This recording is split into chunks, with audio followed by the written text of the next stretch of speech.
Today's episode is brought to you by Modern Grower, a proud retailer of the Sumi Soaker system. The Sumi Soaker system is an irrigation game changer. It offers multiple advantages for market gardeners. Even gentle watering without dry spots common with wobblers. The system is lightweight and portable, so you can use it with quick rotation crops. It's low maintenance with no parts to break or clog. It's versatile. You can use it for direct seeding, transplants, and cover crops. And it's very cost effective compared to overhead options. And maybe one of its best and most unique features is it can put down water in a rectangular pattern, which is very different than rotating sprinklers that leave circular patterns, often with dry corners and overwatered centers. If you want to learn more about the Sumi Soaker system, use the link below or visit us at shop.moderngrower.co. 2,000 feet doesn't sound like a lot of land. 30 beds. After having done this, what's realistically possible for somebody who wants to farm as a business on 2,000 square feet? What would you tell them?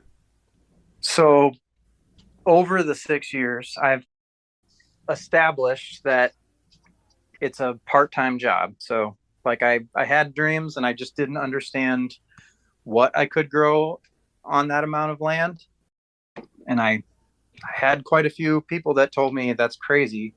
Like it's never going to happen. And they were right. But I just needed to learn it for myself.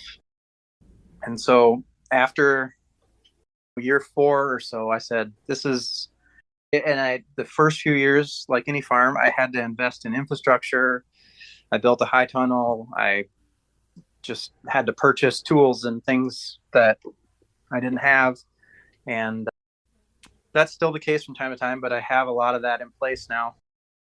And I just had to work a lot more because I had to prep beds from a grass yard.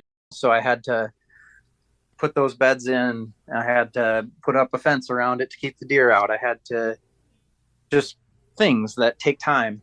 So I was working a lot more than what the amount of money that I was taking home at the end of every year, which is to be expected, I think, when you start a farm. I hear it from lots of different people on podcasts and different farmers that I talk to. You just have to plan on the beginning of those first years you're starting. They're not going to be realistic examples of the amount of time that you're going to put into it once you get everything in place as much as possible. So I broke it down and I said, if I'm making part-time money, the amount of money I could make it with at a part-time job, I need to make sure I'm only working a part-time job. My farm can only be a part-time job based on having. Last season, I really maxed out my 2,000 square feet. Like I grew beds didn't sit empty. The second I harvested something else got planted. And I grew the highest value crops that I think are possible in my area. So like I really maxed it out and I figured out about the max amount of money I can make on that space. And then particularly this season, which is why I kind of messaged you, just because I feel like I've come to a place where I feel good about it, is I just calculated the amount of hours that I was going to work this year and matched them up with the amount of money that I made. And I just made sure that they matched on what I feel is a fair hourly wage that I would want to get paid if I was going to find a different job or working on a farm or something part-time. So calculated my hours. I work approximately between 600 and 700 hours a year.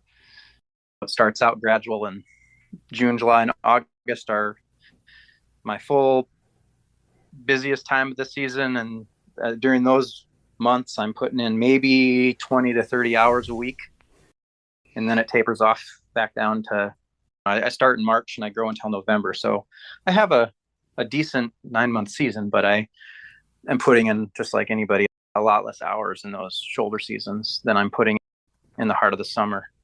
So yeah, I just calculated them out and I said, this is how I'm going to put my weeks together. My weeks during this month need to be I need to be working in that 20 to 30 hour range. If I'm working more, I'm just losing money.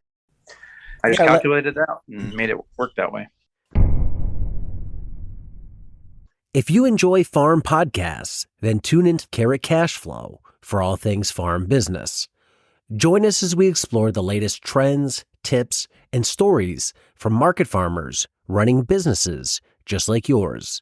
Whether you're a seasoned farmer or just starting out, our podcast has something for everyone. Listen in and grow with us. Available on all major podcast platforms. Don't miss out. Subscribe to Carrot Cash Flow today.